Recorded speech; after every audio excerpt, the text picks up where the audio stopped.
Sa ito ay kinakailangan tayo na magulong-gulong, ang mahal nating bayan.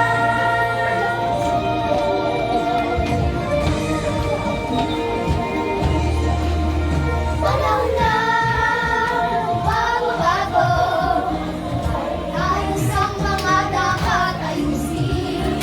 Dapat lang maging tungkulin ng bawat mamamayan dito sa atin. Ng pagbabago, tungkol sa pag-asenso, magsigap ng